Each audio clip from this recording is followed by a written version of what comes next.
and they don't like me talking about it because they like keeping us all as loose slaves. I don't know if that word comes up, where they're feeding off of our energy. And so often when there's interference, it's already like, no, these people are not part of the false matrix. They're a threat to us. Welcome to The Reluctant Medium, where we cover the gamut of out there conversations. With an open mind and a curious heart, we want to talk about it all. From psychic phenomena and energy medicine to beings from other star systems and out-of-body experiences. You'll find a great balance between grounded science-backed topics and others that science hasn't quite caught up to yet.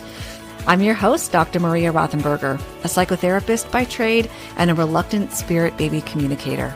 And hey, even though I'm a medium, I'm not buying everything folks are selling. I just have a voracious appetite to know more about what I call the world of the weird. Join us on your favorite podcast platform or watch on YouTube at The Reluctant Medium. I'll see you there.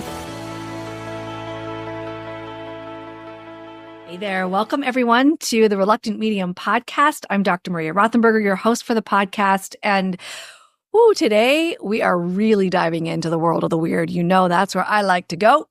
I have a beautiful guest for you all today. I have Sienna Lea, who is going to be talking about some really stinking cool things that I cannot wait to dive into. We have not covered on this podcast yet. So welcome, Sienna Lea. So happy to meet you.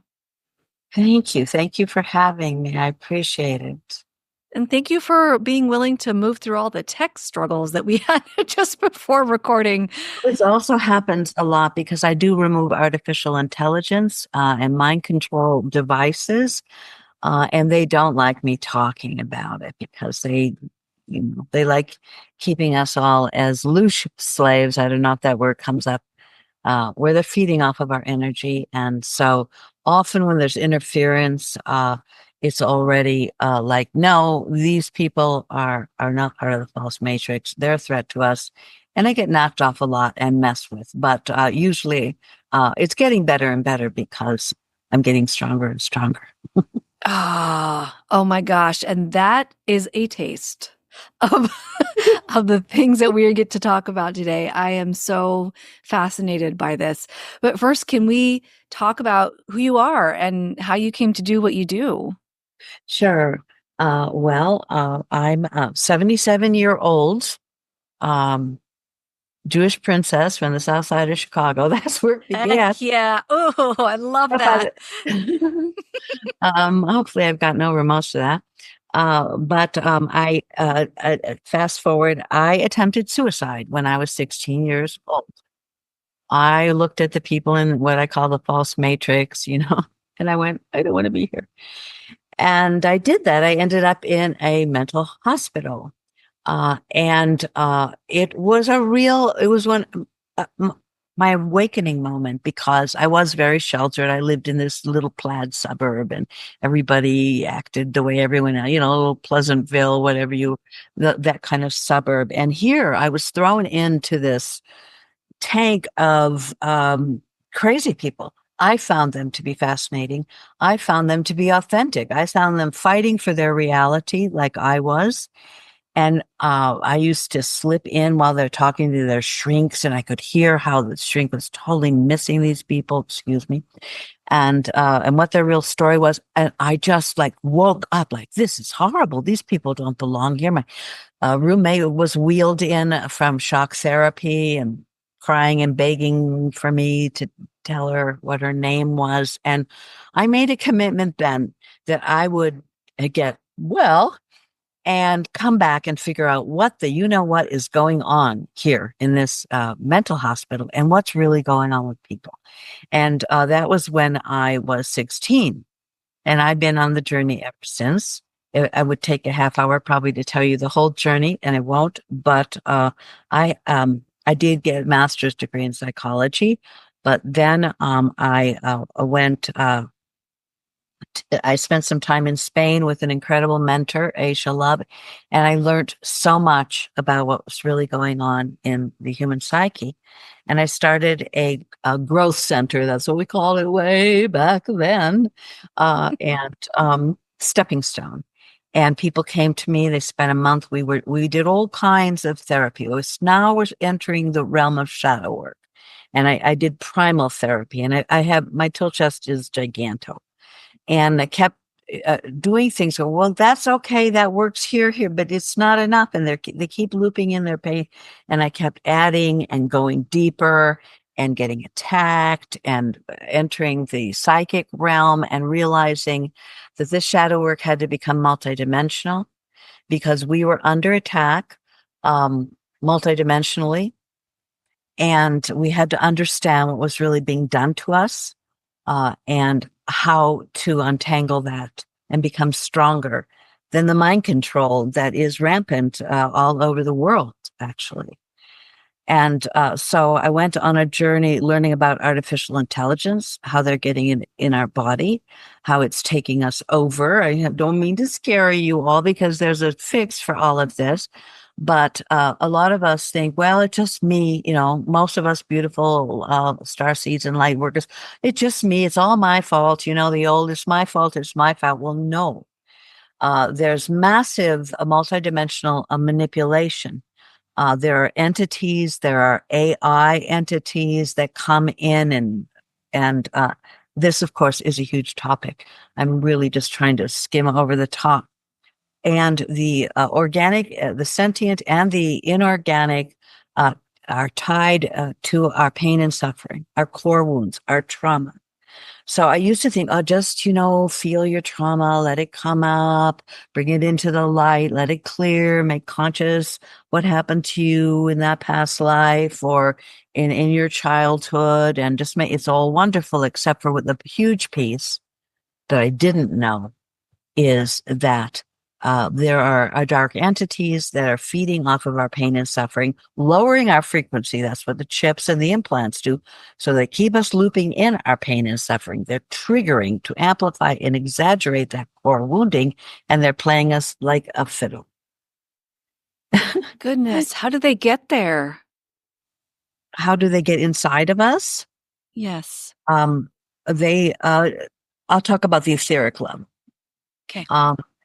They put thousands of things in us. They can enter us, and how do they, why are we so strong and clear and we can feel those frequencies and we say no to them, which is what we need to learn to do.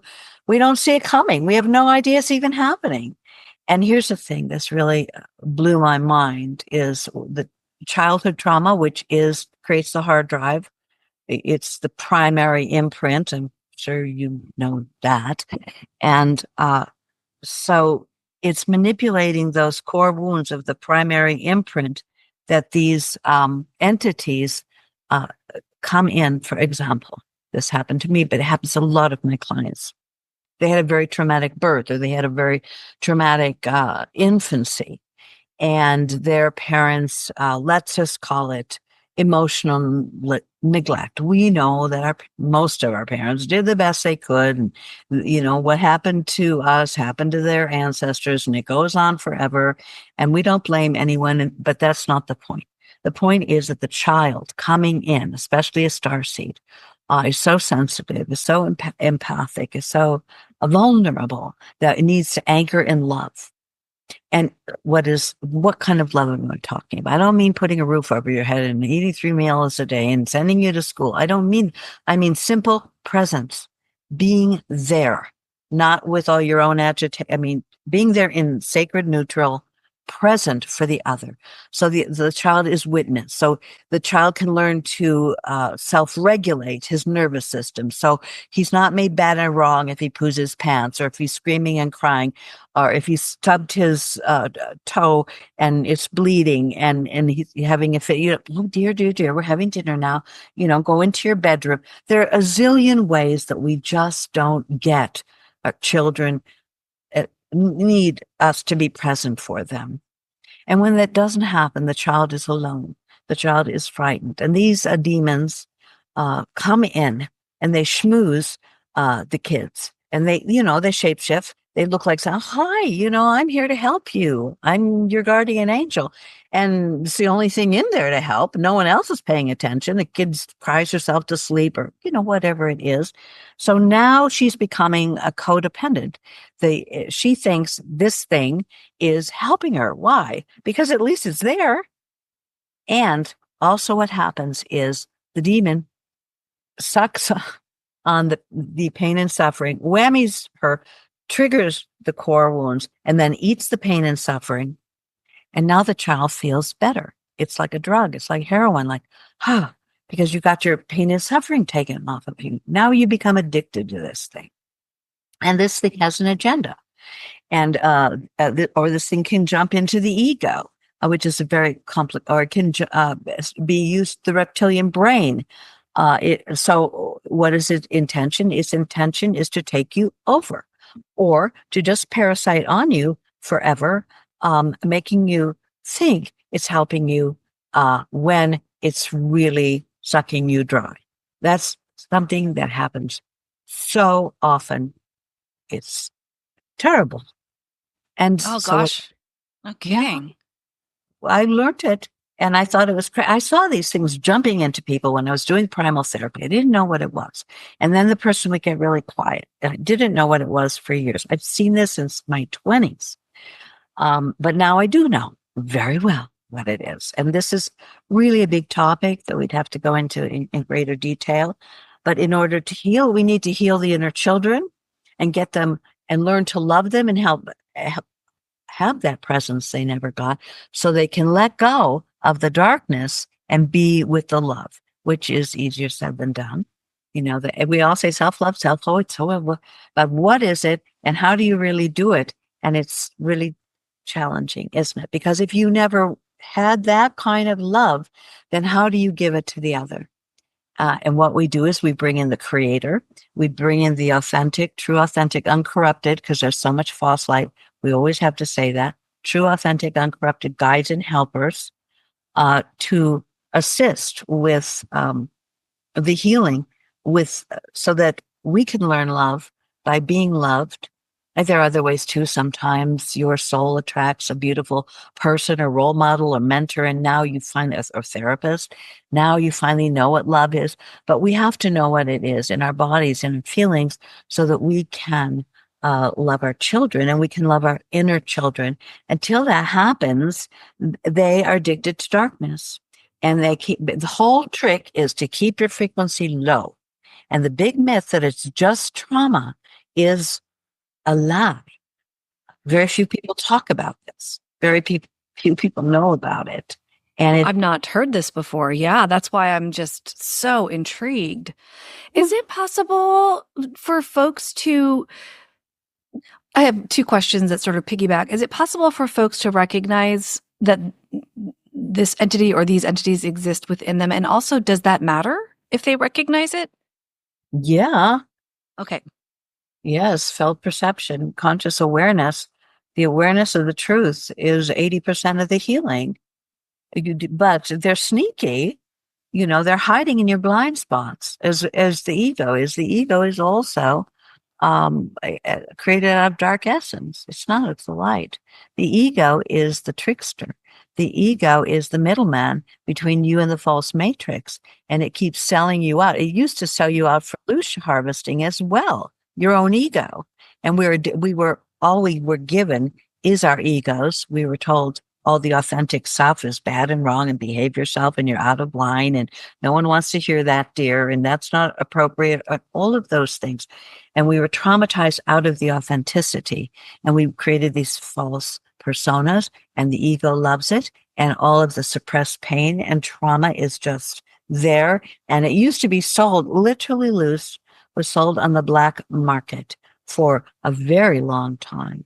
And because we are the loose slaves on the farm of the Draco reptilians and some of the other nefarious reptiles that have kept this planet locked down for many, many, many, many, many years. That's ending now. The creator is taken over, saying game over. This is not happening. Another huge tale for another time. And the entire verse is turning into direct current light to the creator. We were all blocked from direct connection to the creator at the level. We are celestial beings and are we're telepathic. We have these superpowers.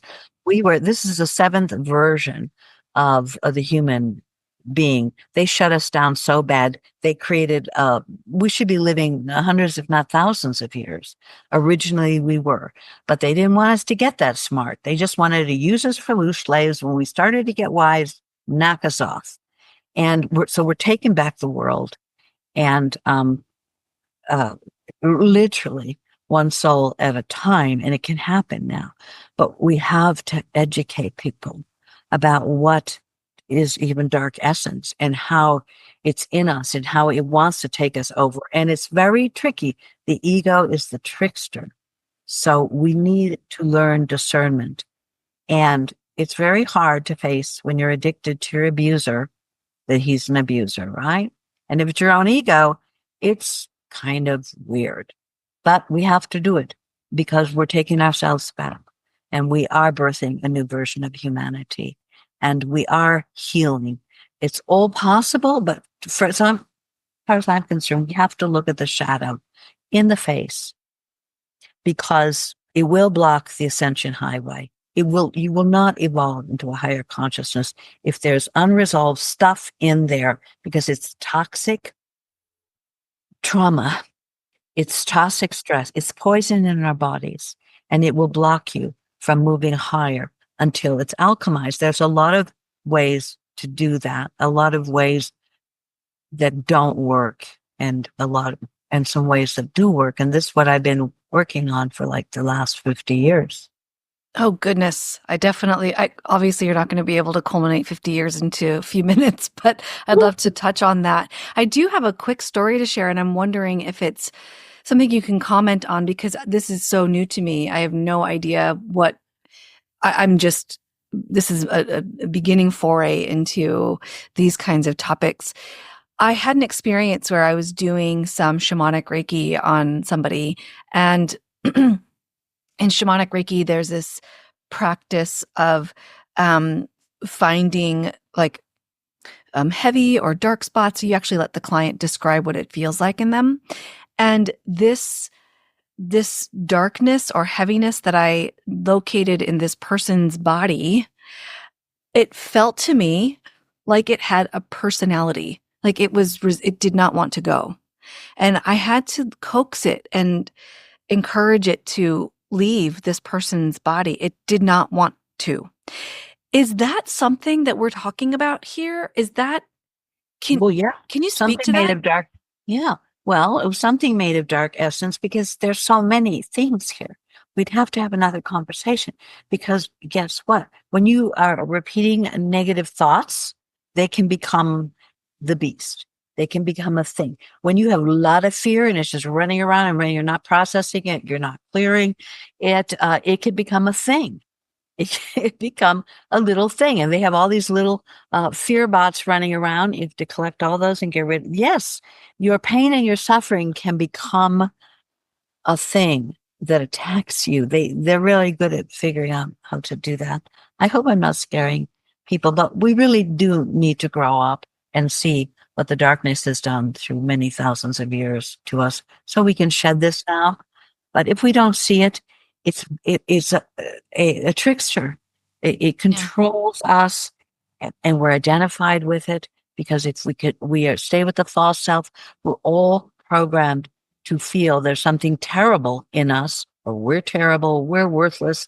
There's horrible feelings. If I feel those feelings, I will die or I won't survive. And so we create this whole world out here and the whole culture is in agreement and in contract. We don't talk about that stuff. We don't feel that stuff, but it's really a plot from the dark side so that it's in the unconscious. We're not owning it. We're not integrating it. We're not alchemizing it. It's just there and it's food for them. That's what they wanted.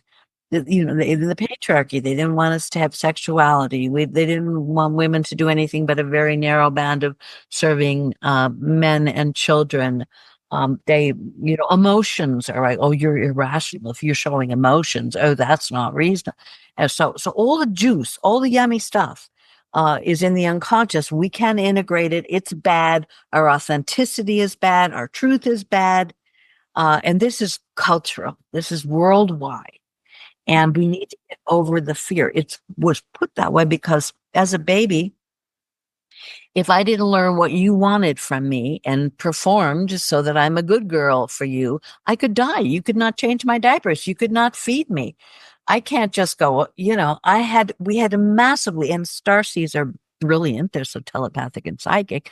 They figure out their parents in a very primitive and incorrect way. Like, if I, stay lower than mom and don't let her know I'm happy or joyous or creative or anything like that, then she won't feel so bad because she sold out her life and to take care of me. And she seems kind of angry and bitter and grumpy. And I just better, so I learned how to navigate mom, and and then we learned how to navigate dad and the kids, and we're busy surviving because of the primary imprint, these core wounds. If I'm authentic, I will die. That's the program. So shadow work is frightening for people only because of that mind control. It was put in to make sure, don't go there. That's our food. You don't get to have it. You don't get to be powerful. You don't get to be strong and passionate and full of yourself in the best possible way. No, that's raw. And it's our time to stop being children and to heal the children and to realize the responsibility we have to bring the light and to help to heal. The light is definitely where I'd like to go. And gosh, there are 100,000 things that I want, like different avenues I want to go to right now. But the one that's coming to mind that is the most prominent is, I love that you're saying this because about shadow work, because I was doing some shamanic Reiki work on myself. And I ran into my young self, and she was adamant that I needed to start doing shadow work. And I had never done shadow work. I'm a psychotherapist. I've never done shadow work like this intently. And so I said, okay, she was adamant, you must do shadow work. And she was showing me where I needed to go and etc. So are you saying that doing shadow work is the way to heal and to bring the light? Depends. Okay. No, I wouldn't say that. I would say that shadow work is a part, because we need to learn everything new. We need to learn how to embody the light, but we are full of darkness. So we've got to clear the darkness. But it's not the end. Feeling your pain or feeling, but they clear. These are all blocks. These are all big boulders in the Ascension highway, or moving to a higher consciousness, or finding happiness, or inner peace, or that sacred neutrality that we long for as the world is deconstructing. And there's so many scary things going on, things we can't control. We need to be pillars of strength. We need to be lighthouses, and we need to face the dark as a huge piece of it. Yes, I do say, but it's not the only piece. Right. Okay. That's where it started for me. And a lot of things changed in my life, a whole big tsunami of change. It's crazy. For you. Yes. Well, I'd like to ask, yes. We could talk for days, I'm sure. I'm wondering though, are there things, just like your top 1 to 3 things that folks can do right now, can start today to begin embracing the light? Feel the truth of what's going on with you. Don't be scared of yourself. They want you to fear yourself. They want you to run from your pain. They want you not to be authentic.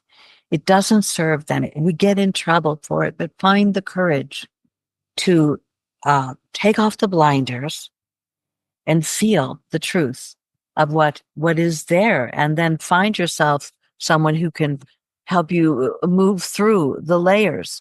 It's not just this life. We're integrating all the past lives and the parallel lives that are also infected with AI. and with all of this stuff. So, what can you do that would be simple is believe in yourself. That's not easy. And if you do not, self-inquiry is really important.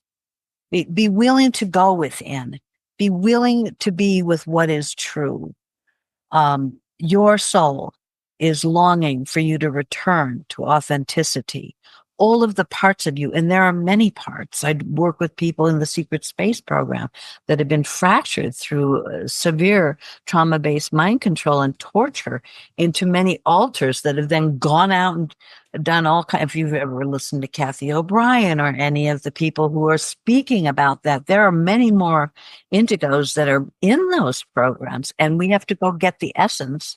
It's all been black magic on us, massive black magic. Learn what they've done to us and be willing, be courageous, and pray and connect to the creator. We can connect to the creator now, the true, authentic, original one. Know what is false light and what is true light. I will never bring a guide in or even my higher self, and because they can be also stolen and fake ones put in, and it's crazy what they can do. But for now, you need to be able to feel the essence of what is you and what is not you, and what ego is, and what is your true voice.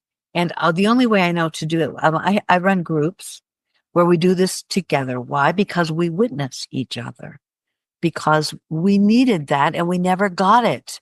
This is what I'm feeling. This is what I'm living through. And the other person's like, oh yeah, well, I did that. And then they talk for a half hour and no one wants to hear what's really going on. So with you, and you've got to process this stuff. You've got to speak your truth. You've got to come out of hiding. So we do it in pairs where people are working on themselves in a very safe container. And all of this stuff starts to come out. I have self-help exercises, the feeling states, the enlightenment intensive work. These are all tools, but I really can't say in other than, all of us somewhere, even if it's 30 seconds once a month, can look through the BS out there and in here and go, something really ain't right here. Mm-hmm. And get a sense of something is really wrong. I need to find and then, oh God, that's too much. And I'm under too much stress. And oh my, and then we just forget it. And we go on with our patterns that are habitual in our safe zone. But more and more people, because of what's going on in the energy of the light ascending so powerfully in the solar flares, it's bringing out the darkness. And so all right, this I can say, if you're feeling suddenly you're enraged and you don't even know what's going on, and you just suppress, or take a drug or run away from yourself, run, be busy, be out there, like the phobia. Ellen Watts wrote a book, The Taboo Against Knowing Who You Are. It literally is a mind control taboo. Don't be afraid of yourself. Don't be afraid to go within, and don't be afraid to connect back with the creator. Each one of us has many hundreds of contracts, covenants, curses, vows, and forced agreement that keep us a slave to the false matrix. We know it. Find it. Say no to it. Say yes to the light. See what the darkness is. Don't be complicit with darkness. The people that are willing to do this, and there are some, are making huge quantum jumps in their consciousness right now. But the other people, and I hate to say this is the Kali Yuga. This is put up or shut up time. If you're going to shadow project, it's blaming them, blaming the politicians, blaming your husband, blaming your children, where it's really your stuff. It's coming up. You don't know what to do with it. And now it's them that's doing it to you. Stop doing that. And I would say get some help. I do have a course, and I do have workbooks. There are many hundreds of pages with tools, with techniques, with approaches, and of course, individual sessions and group work. So all I could say is, I have that. I have that available. Educate yourself, follow yourself, start believing in the crazy, weird stuff that comes up and you know it's weird and you know you just saw that ghost, you know that thought's not your own, don't just blow it off because it's going to get really intense if you don't do your own inner work. It's going to, these are demons. They're not going to go away if you don't cast them out. Is there one technique you can share with people? Well, this is enlightenment intensive work. So we sit opposite each other. You could do it with your friend or your husband or anyone that you trust. And we do a number of questions. This creates an incredible space for you to self-inquire with support, where there's someone to talk to. So we do it in pairs. So I would ask you, tell me, Maria, who are you? So what you do then is you intend to have a direct experience of the truth of who you are. What's going to come up is a lot of programming, a lot of stuff you're not, and you just keep expunging it, letting it out, until you finally get to beyond the programming to where you have a direct experience of who you are. We do that for an hour. I would say to you, tell me who you are. I wait for 5, 10, or 20 minutes, depending, and you speak. And during that time, I don't interrupt you. I don't tell you you're right, you're wrong. I don't judge you. I try to fix it. I don't say I have a better method for you. I be quiet. I listen. I witness you. That's what we didn't get as children. I witness you, even if you're lost and you're crying and you're a mess and you don't know what's going on with you. I witness you with compassion. And then that time is out. We say, thank you very much. And then you switch. Tell me who you are. And then the other person listens. We do this for an hour. It's the simplest thing ever. And it's unbelievable. People have been doing a lot of private therapy for years and years and years, or working on their own, reading books, whatever they could do, just being witnessed. Gabor Mate talks about this. We haven't been witnessed for authenticity. We are patted on the back for being egos. We are punished for being authentic. We need that kind of simple space. And I try to keep it very safe. And you can too. Like, don't interrupt the person when you're the one listening. Don't tell them they're wrong. Don't tell them you have a better way. Just listen. And you could take that into just a modified thing with your family or your kids. Why are they so crazy? We're also sit down and listen to them. Be there, be present. Presence. Learn what presence is. It's not fake. It's not ego. It's your presence. It's your authentic essence embodied.